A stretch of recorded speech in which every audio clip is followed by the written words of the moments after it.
Hello, everybody. This is the water usage lecture, and I thought it would be a good idea for us to spend some time thinking about how we as humans are actually using our water. And there's a variety of ways in which we use water, and across the world, it varies highly. Okay, in the Americas, what we see is there's a decent amount of water for agriculture, a lot for industry. Europe is a little bit wetter than a good portion of the U.S. So most of their water, they have less water usage for agriculture and more for industrial. Um, but what we see is it's kind of split between these three biggest uses: agriculture, industrial, and municipal water use. So let's start thinking about industrial water use.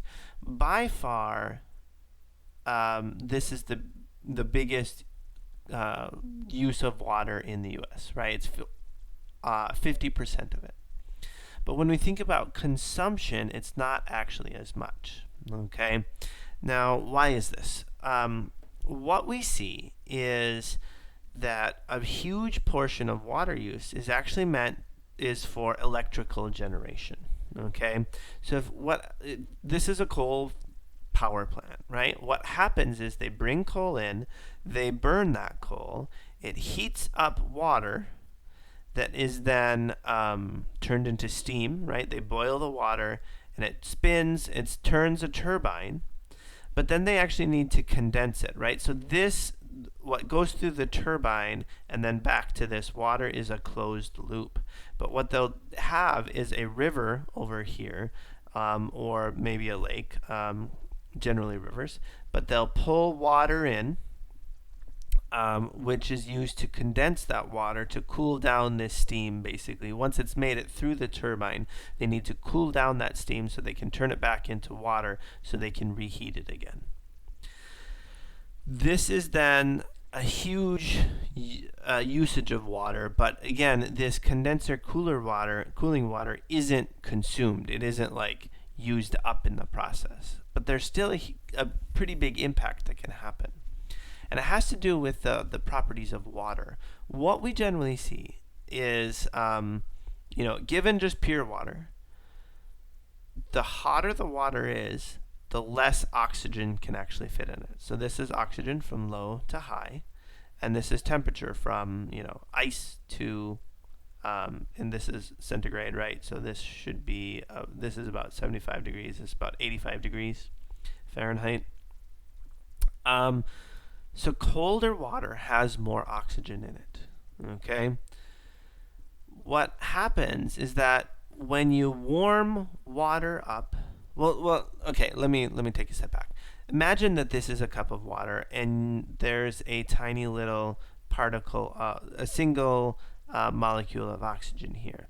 To get through, it has to force its way through these tiny little holes, and that bending its way around these water molecules, and that's hard to do when they're cold and close together. But as water heats up, those water molecules are farther apart, and it's easier then for oxygen to escape.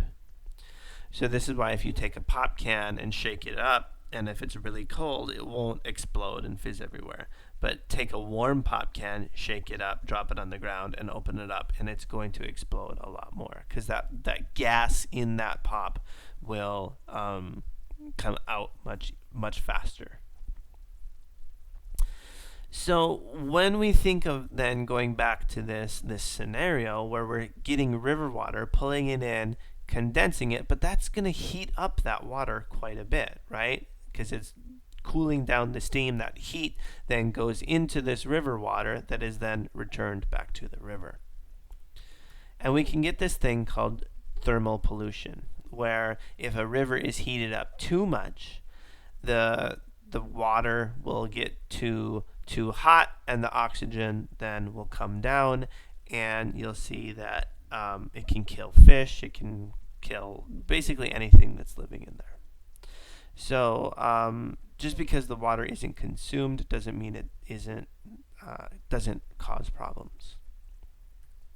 Now, when we think about agricultural water use, it's basically, this irrigation, this is U.S. water use. What we have here is irrigation is a third of it, livestock is 1%, aquaculture is 3%. So that's, all of the agricultural water use. Let's not think about aquaculture right now, but this livestock number of 1% I think is a little unfair, because 67% of U.S. crops are fed to livestock. So yes, it's for irrigation, but it's really most of that water used for irrigation is really going towards livestock. So is irrigation a problem? Well, in some senses, no, because it creates a lot of food for a lot of people. Without irrigation, we probably wouldn't have enough food on the planet for people. But what happens is, even if it's done right, what what happens is water is applied to the ground, either flowing through a system or sprayed on this center pivot irrigation system here. And a lot of that water is sucked up by the plants. Some of it is evaporated. Some of it is released by the plants.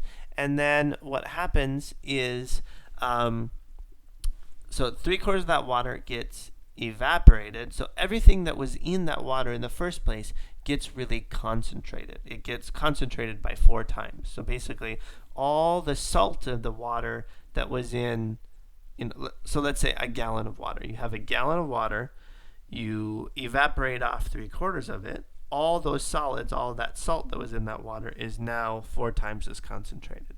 So what's released back into the system then can actually be pretty salty, and disposing of that becomes a problem. If irrigation then isn't done very well, we see that whole river systems can dry up. These are some of the rivers in the world that no longer flow to the ocean. The Colorado River, the Rio Grande in southern Texas no longer flows. The Indus, the Amu Darya, the Sir Darya. These are 2 rivers that flew into the Aral Sea.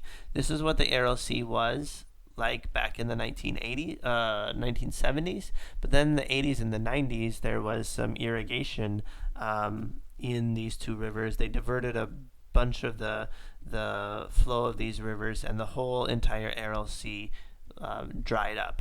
This was one of the largest water bodies in the world, freshwater water bodies in the world, and it essentially no longer exists anymore. This is this thing was bigger than Lake Superior, and now this is, so that might give you a sense of the size of the what we're talking about. And this is that Aral Sea right now.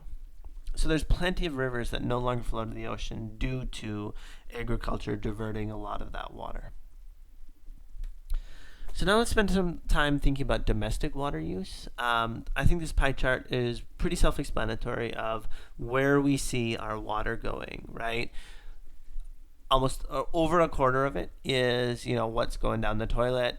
The next is washing our clothes.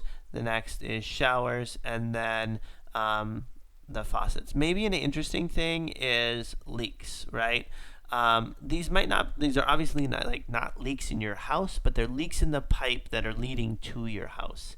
And a lot of municipal water systems, especially older systems, can have 30-40% of their water actually lost before it even gets to people's houses.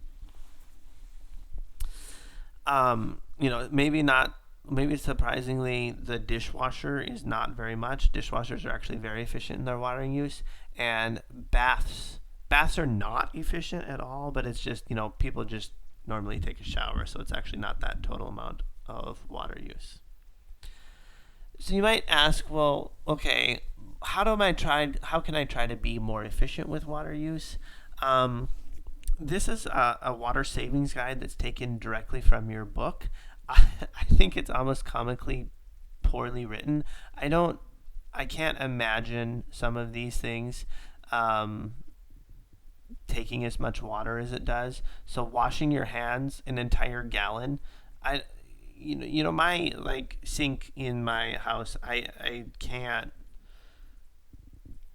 imagine filling up the basin with a whole gallon of water, and this is like the conservative use of water that saves. I don't know how long I would have to keep my like bathroom sink running to get a whole gallon of water coming out of it, but I know it's not the amount of time that I wash my hands. Brushing my teeth, there's no way it takes 10 gallons if I were to leave the tap running while I'm brushing my teeth. I probably use like a cup of water, if that, when I'm brushing my teeth. So I think one of the biggest things, though, is these two things. Using your garbage disposal. This actually puts a lot more nutrients into the water, and it's a nice, easy way to get rid of some stuff, I guess, but it makes sewage treatment plants actually work a lot harder. So we can actually save a lot of impact to water, and the amount of water use we can save with that is actually significant by not using our garbage disposal. But the biggest thing, if we want to save on water use, we should be saving electricity. Back to that idea of thermal electric power here is 45% of our water use. So, somewhere around 50%, depending on the year and depending on where you are at. But if by turning off the light, by saving electricity, we're able to save a lot more water. Maybe some surprising uses of water. For just something like coffee, to make 8 ounces, 1 cup of coffee takes 37 gallons of water. And that's from growing the beans and processing the beans and washing the beans and roasting the beans and all sorts of things like that. But you're using actually a lot of water for that. One of the real big ways to save water is to not eat beef, right? Cows are thirsty animals. They take a lot of water. It takes 1,300 gallons of water to make one big steak, right? So a 6 ounce or 12 ounce steak. That's a pretty big steak, but still, think about a pound of wheat, which is 16 ounces. So more wheat, it takes almost 10 times less water here. Same with milk. It's because we're making those cows, right? So that takes a lot of water.